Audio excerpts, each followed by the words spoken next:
توی این دوره زمانه حمل و نقل هوایی سریع‌ترین روش برای جابجایی کالا و مسافرها به حساب میاد و وظیفه این کار هم بر عهده هواپیماهاست که توی انواع مختلفی طبقه بندی میشن. اما حمل و نقل هوایی محدودیت‌هایی هم داره.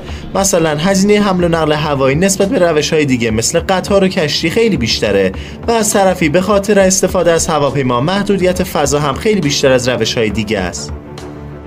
خب مگه نمیشه با ساخت هواپیماهای بزرگتر این مشکل رو برطرف کرد؟ این حرف تا حدودی درسته، ولی همینم باعث به وجود اومدن مشکلات جدیدی میشه. مثلا خیلی از فرودگاه‌ها زیرساخت و توانایی لازم برای بهره برداری از هواپیماهای غول‌پیکر رو ندارن و حتی افزایش اندازه هواپیماها باعث بالا رفتن وزن اونها میشه و به خاطر همین به موتورهای بزرگتر و قوی‌تر هم نیازه. نتیجه نهایی که میگیریم اینه که نمیشه هواپیماها رو از یه حدی بزرگتر ساخت. ولی امروز قرار راجع به بزرگترین هواپیمای مسافربری دنیا صحبت کنیم. A380 یه هواپیمای غول‌پیکر ساخت شرکت ایرباس اروپا که از سال 1996 کار طراحی و ساخت اون شروع شده و برای اولین بار توی سال 2005 پرواز کرده. هواپیمای سنگاپور هم برای اولین بار توی اکتبر 2007 از این هواپیما استفاده کرده. ایرباس A380 توی حالت استاندارد که صندلی‌های این هواپیما توی 3 کلاس فرست کلاس، بیزینس کلاس و اکونومی طبقه بندی میشن، میتونه 525 مسافر رو توی 2 طبقه مجزا تا مسافت 14000 کیلومتر حمل کنه. ایرباس A380 میتونه توی حالت استاندارد خودش که صندلی‌های این هواپیما توی 3 کلاس فرست کلاس، بیزینس کلاس و اکونومی طبقه بندی میشن، 525 مسافر رو توی 2 طبقه مجزا از هم تا فاصله 14000 کیلومتری جابجا کنه. ولی در صورتی که قرار باشه این هواپیما از حد اکثر ظرفیت خودش استفاده کنه، میتونه تا 853 مسافر رو درون خودش جا بده.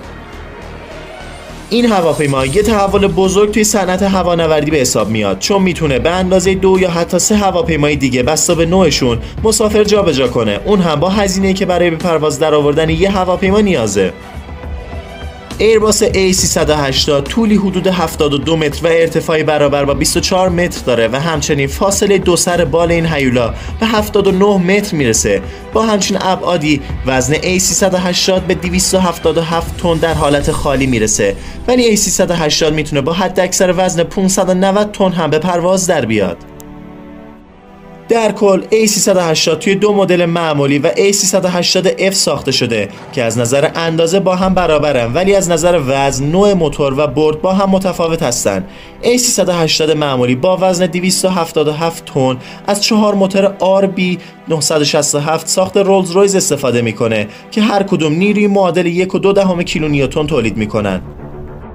A380 های معمولی میتونن با استفاده از این موتورها به برد 14000 کیلومتری برسن، اون هم در حالی که 84 تن بار رو حمل میکنن. ولی مدل A380F از 2 نوع موتور استفاده میکنه، RB 975 و GP 7275 که موتور GP 7275 قدرت و کارایی بیشتری داره.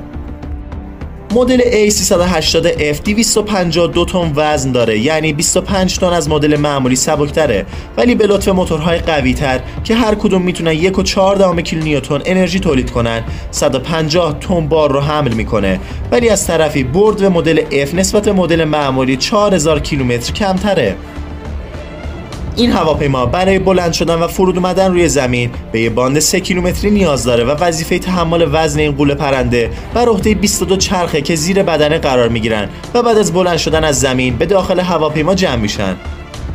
زمان آماده به کار شدن این هواپیما با وجود ابعاد بزرگی که داره خیلی کمه، یعنی از لحظه‌ای که این هواپیما روی زمین فرود میاد تا بار و مسافرانش تخلیه بشن و نظافت داخلی صورت بگیره، مسافران جدید سوار بشن و مخازن سوخت هم کاملا پر بشن تا هواپیما برای یه پرواز دیگه آماده بشه، کلا 90 الی 120 دقیقه زمان نیازه و همین باعث میشه تا هزینه‌های استفاده از این هواپیما بسیار پایین بیاد.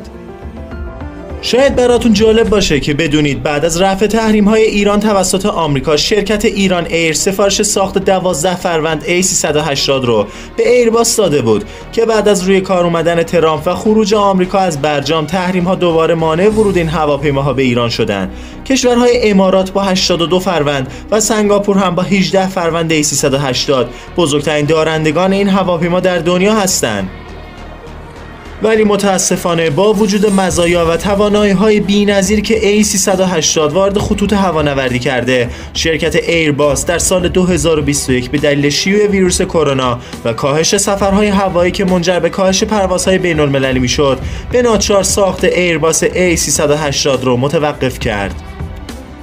ولی پیش از توقف تولید 246 فروند ایرباس A380 ساخته شده بود که آخرین خریدار اون هم هواپیمایی امارات بود. خیلی ممنون که تا این لحظه همراه ما بودید. لطفاً برای حمایت از ما این ویدیو رو لایک و کانال ما رو سابسکرایب کنید.